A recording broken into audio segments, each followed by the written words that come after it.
Marie-Pierre et Éric Deguezer sont horticulteurs à Vis-en-Artois. Pour eux, l'heure de la retraite approche. Mais aucun repreneur ne s'est manifesté dans leur entourage. Lorsqu'ils ont reçu le courrier de la MSA, afin de déclarer leur intention de cesser leur activité, une invitation à suivre une formation sur le sujet, dispensée par le PAIT, y était glissée. Ils s'y sont rendus et l'aventure a commencé. Blandine Lestocqua, conseillère à la Chambre d'agriculture, nous explique. Dans cette formation organisée par la Chambre d'agriculture, on présente ce qu'est le PAIT, le point accueil installation transmission, mais on présente aussi les outils de chaque structure qui permettent de mettre en lien les cédants et les repreneurs. En l'occurrence, on présente le répertoire des par installation. Pour les agriculteurs, c'était l'occasion d'apprendre plein de choses. Enfin, c'est quand même, quand on a vu cette réunion-là, qu'ils se sont dit il faut anticiper. Théoriquement, il faudrait y penser 4 ans avant. Donc on était déjà en retard. On ne savait pas comment faire.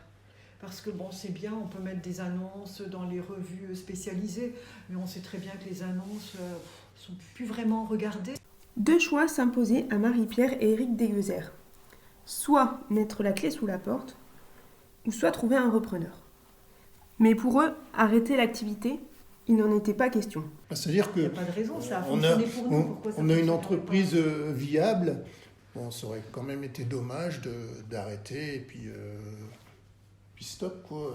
Avoir travaillé toute une vie en se disant on a créé un truc qui vaut quand même le coup et puis il n'y a personne au bout qui sera intéressé. On était un peu, je dirais, dégoûté par rapport à ça, quoi. L'aspect financier qu'on pourrait en retirer, c'est plus le... C'est communiquer, recommuniquer ce qu'on a mis. On a mis toute une vie à apprendre ce qu'on sait aujourd'hui. Et puis le retransmettre. Et puis les retours clients. Monsieur Deguezer, vous n'allez pas arrêter. Où est-ce qu'on va aller? Où est-ce qu'on va trouver des chrysanthèmes?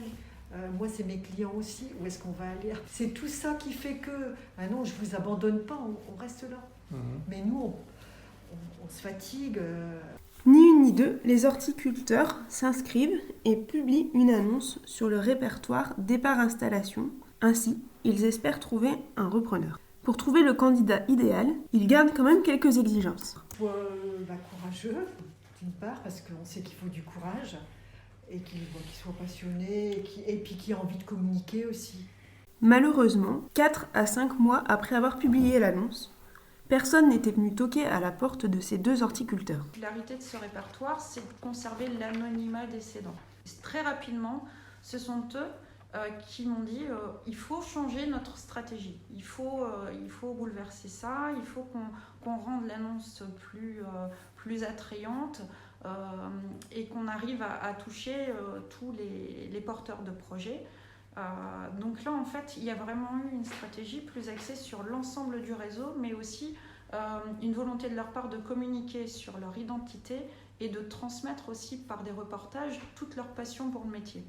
Suite à la publication de l'annonce dans les médias locaux et sur les réseaux sociaux, 4 personnes sont venues toquer à la porte du couple.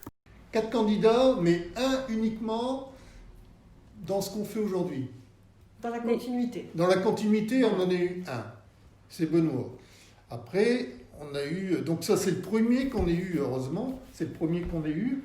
Et derrière, on a des gens qui nous ont recontactés, des gens qui sont venus, comme la dame. Après, il y avait un fils de transporteur qui était venu aussi. Une fille de transporteur avec un qui faisait de la rhubarbe, qui voulait faire de la rhubarbe. Voilà. Et puis une dame là au village à côté, mais bon... Elle n'avait pas du tout le parcours dans l'horticulture. Il fallait qu'elle se forme, mais bon, je n'y croyais pas. Après, il y avait celle avec les aromatiques. Là. Oui, puis la dame les aromatiques. Ouais. La rencontre avec Benoît et sa compagne Laura a tout de suite été de bon augure. On a eu un rendez-vous le mercredi.